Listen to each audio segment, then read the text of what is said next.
হরে কৃষ্ণ, রাধে রাধে। সামনেই আসতে চলেছে বৈশাখ মাসের কৃষ্ণপক্ষের একাদশী, বরুথিনী একাদশী। তো আমি এর আগে আপনাদের বলেছিলাম যে বৈশাখ মাসে একাদশী দুটি অবশ্যই আমাদের করা উচিত। যদিও আমাদের 12 মাসের প্রত্যেকটি একাদশী আমাদের করা উচিত, কিন্তু অনেক মায়েরা, অনেক দাদা ভাইরা আছেন যে বছরের প্রত্যেকটা একাদশী ব্রত পালন করতে পারেন না, বিভিন্ন কারণে যাই হোক একাদশী ব্রত পালন করতে পারেন না। কিন্তু ভগবানের প্রিয় প্রিয় মাসগুলিতে অন্ততপক্ষে যদি আমরা একাদশী ব্রত পালন করতে পারি, তার মাধ্যমেও আমাদের কিন্তু অনেক পুণ্য লাভ হয়ে থাকে এবং অনেক পাপক্ষয় হয়ে থাকে। আমাদের চেষ্টা করতে হবে একটু একটু করে এই একাদশী ব্রত শুরু করবার। যদি ভগবানের প্রিয় প্রিয় মাসগুলিতে প্রথমে আমরা একাদশী ব্রত করতে শুরু করি, যারা এখনো পর্যন্ত শুরু করতে পারেননি, তো তারা যদি এইভাবে শুরুটা করতে পারে, তাহলে দেখা যাবে আস্তে আস্তে এই একাদশী ব্রত করার মধ্যে একটা আনন্দ লাভ হয়েছে, একটা আনন্দের অনুভূতি আসবে, আর তার মাধ্যমে তাদের হৃদয়ে পরপর প্রত্যেকটি একাদশী করারই ইচ্ছে জাগবে। তো এইভাবে আমরা কিন্তু শুরু করতে পারি। যারা এখনো পর্যন্ত শুরু করেননি তাদের জন্য আমি এটা বলছি। তো বরুথিনী একাদশী ব্রত আমরা কবে পালন করব? এই বৈশাখ মাসের কৃষ্ণপক্ষের যে একাদশী তিথি, তা বরুথিনী একাদশী 4th মে শনিবার আমরা পালন করব। এবং একাদশী ব্রতে আমাদের যা যা নিয়ম, একাদশী ব্রতের আগের দিন অর্থাৎ দশমীর দিন, একাদশীর দিন এবং একাদশী ব্রতের পরের দিন অর্থাৎ দ্বাদশী তিথি, এই 3 দিন আমাদের সম্পূর্ণভাবে নিরামিষ আহারী হতে হবে। অর্থাৎ যারা আমিষ আহারী রয়েছেন, যারা আমিষভোজী রয়েছেন, তাদের অবশ্যই এই 3 দিন নিরামিষ আহার গ্রহণ করতে হবে। এবং একাদশী ব্রতের আগের দিন রাত্রিবেলায় খাওয়া দাওয়া সম্পন্ন করে নিয়ে রাত্রি 12টার আগে দন্তমার্জন করে নিতে হবে। এবং একাদশীর দিনে আমাদের প্রাতঃ স্নান করা উচিত ও একাদশীর দিনে অধিক অধিক হরিনাম জপ করা উচিত। এবং একাদশীর দিনে আমাদের তুলসী বৃক্ষে অবশ্যই জলদান করা উচিত। প্রতিদিনই বছরের তুলসী বৃক্ষে জলদান করা উচিত। বৈশাখ মাস যেহেতু চলছে, সেহেতু অবশ্যই প্রত্যেকটি তুলসী বৃক্ষ সহ প্রত্যেক বৃক্ষে আমাদের জলদান বা জলসিক্ত করা উচিত। তার সাথে সাথে প্রত্যেক জীবজন্তুকেও জলদান করা উচিত এই গরমের প্রত্যেকটি দিনে। তো একাদশী দিনে অবশ্যই তুলসী বৃক্ষে জলদান করবেন। কেন আমি এই কথা বলছি? কারণ অনেকে মনে করে থাকে যে একাদশীর দিনে হয়তো তুলসী রানীকে জল দিতে হয় না, একাদশীর দিনে তুলসী রানী ব্রত করে থাকে, এই ভেবে জলদান করে না।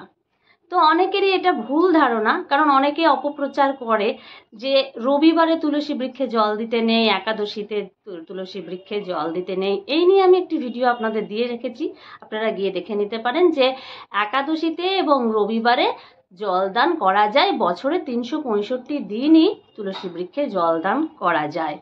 কারণ আমরা তুলসী রানীকে যখন জল দিয়ে থাকি, তখন জলদানের যে বিশেষ মন্ত্র রয়েছে, সেই মন্ত্রেই পুরোপুরি আমাদের লেখা রয়েছে যে আমরা তুলসী রানীকে স্নান করিয়ে থাকি। তো অবশ্যই আমাদের তুলসী রানীকে প্রতিদিনই স্নান করানো উচিত, কারণ যেহেতু আমরাও প্রতিদিন স্নান করে থাকি এবং তিনি কেশব প্রিয়া, তাই তাকে স্নানের মাধ্যমে আমরা কেশবের কিন্তু অনেক প্রীতিবিধান করতে পারি, অর্থাৎ ভগবানের আমরা প্রীতিবিধান করতে পারি। তো অবশ্যই আমাদের তুলসী বৃক্ষে জলদান করতে হবে। আর একাদশীর দিনে আমরা সমস্ত প্রকারের রবি শস্য বর্জন করব। আর একাদশীর দিনে আমাদের অবশ্যই তার আগের দিন আমাদের ভগবানের কাছে স্মরণ করে নিতে হবে যে একাদশী আমি ব্রত পালন করতে চলেছি, তুমি আমার সহায় হও, আমার ভুল ত্রুটি অপরাধ ক্ষমা করো। এইরকমভাবে ভগবানের কাছে সমর্পণ ভাব নিয়ে তারপর একাদশীর দিনে একাদশী ব্রত পালন করা উচিত। এবং এর পরদিন দ্বাদশীতেও আমাদের নিরামিষ আহার গ্রহণ করা উচিত এবং দ্বাদশীর সঠিক পালনের সময় আমাদের পালন করে নেওয়া উচিত। তো বরুথিনী একাদশীর ক্ষেত্রে আমাদের মোটামুটি প্রায় সব জায়গাতেই আমাদের 6টা পর থেকে বা 6টা থেকে মোটামুটি 9টা থেকে 9:30টার মধ্যে সব জায়গায় পালনের সময়। এই সময়টুকুর মধ্যে আপনারা সকলেই পালন করে নিতে পারেন এই বরুথিনী একাদশীতে। এবং এই বরুথিনী একাদশীর এক সুন্দর ব্রত মাহাত্ম্য রয়েছে। আপনাদের সামনে সেই ব্রত মাহাত্ম্য আমি তুলে ধরবো, ব্রত কথা পাঠ করব এবং আপনারা অবশ্যই শুনবেন, কারণ প্রত্যেকটি একাদশী ব্রত যদি এই ব্রত কথা শ্রবণ করা যায় তার মাধ্যমেও কিন্তু আমাদের অনেক অনেক পাপ ক্ষয় হয়ে থাকে। তো অবশ্যই এই বরুথিনী একাদশী ব্রত আমরা চলুন পালন করি এবং ভগবানের প্রীতিবিধান করি। এবং এই একাদশী ব্রত পালনে আমরা কি ফল লাভ করব, তাই ব্রতের যে আমরা ব্রত কথা যে পাঠ করে আপনাদের শোনাতে চলেছি তার মধ্যেই আপনারা জানতে পারবেন এবং দেখতে পারবেন যে এই একাদশীর যে কত কত পুণ্য ফল রয়েছে। যদিও আমরা পুণ্য ফল লাভের আশাই করি না, আমরা ভগবানের প্রীতিবিধানের জন্য, সন্তুষ্টি বিধানের জন্য করি, তবুও এর পুণ্যফল কিন্তু আমরা লাভ করেই থাকি। তো পুণ্যফল অবশ্যই জানতে পারবেন এই ব্রত কথা শ্রবণের মধ্যে দিয়ে। বরুথিনী একাদশী বৈশাখ কৃষ্ণ পক্ষিয়া বরুথিনী একাদশী ব্রত মাহাত্ম্য ভবিষ্যত্তর পুরাণে যুধিষ্ঠির শ্রীকৃষ্ণ সংবাদে বর্ণনা করা হয়েছে। যুধিষ্ঠির মহারাজ শ্রীকৃষ্ণকে বললেন, হে বাসুদেব, আপনাকে প্রণাম। বৈশাখ মাসের কৃষ্ণপক্ষের একাদশী কি নামে প্রসিদ্ধ এবং এর মহিমাই বা কি, তা কৃপা করে আমাকে বলুন। শ্রীকৃষ্ণ বললেন, হে রাজন, ইহলোক ও পরলোকে বৈশাখ মাসে কৃষ্ণপক্ষিয়া একাদশী বরুথিনী একাদশী নামে বিখ্যাত। এই ব্রত পালনে সর্বসুখ লাভ হয় এবং পাপক্ষয় ও সৌভাগ্য প্রাপ্তি ঘটে। দুর্ভাগা স্ত্রীলোক এই ব্রত পালনে সর্ব সৌভাগ্য লাভ করে থাকে। ভক্তি ও মুক্তি প্রদানকারিণী এই ব্রত সর্ব পাপ হরণ এবং গর্ভবাস যন্ত্রণা বিনাশ করে। এই ব্রত মান্ধাতা, ধুন্ধুমার আদি রাজারা পালন করে দিব্যধাম লাভ করেছেন। এমনকি মহাদেব শিবও এই ব্রত পালন করেছিলেন।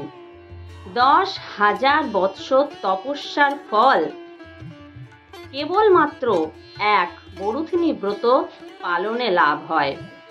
যে শ্রদ্ধাবান ব্যক্তি এই ব্রত পালন করেন তিনি ইহলোক ও পরলোকে সমস্ত প্রকার বাঞ্ছিত ফল লাভ করেন। হে নৃপশ্রেষ্ঠ, অশ্বদান অপেক্ষা গজদান শ্রেষ্ঠ। গজদান থেকে ভূমিদান, তা থেকে তিলদান, তিলদান থেকে স্বর্ণদান এবং তা অপেক্ষাও অন্নদান শ্রেষ্ঠ। অন্নদানের মতো শ্রেষ্ঠ দান আর নেই। পিতৃলোক, দেবলোক ও মানুষেরা অন্নদানেই পরিতৃপ্ত হন।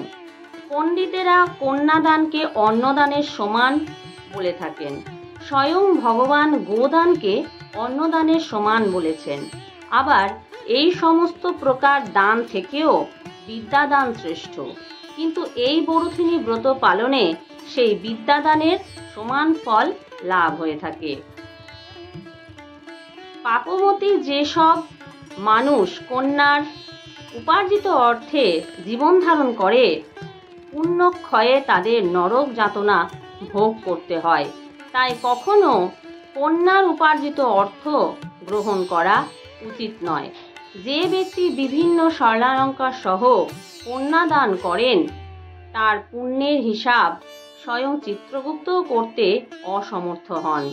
কিন্তু বরুথিনী ব্রত পালনকারী কন্যাদান থেকেও বেশি ফল লাভ করে।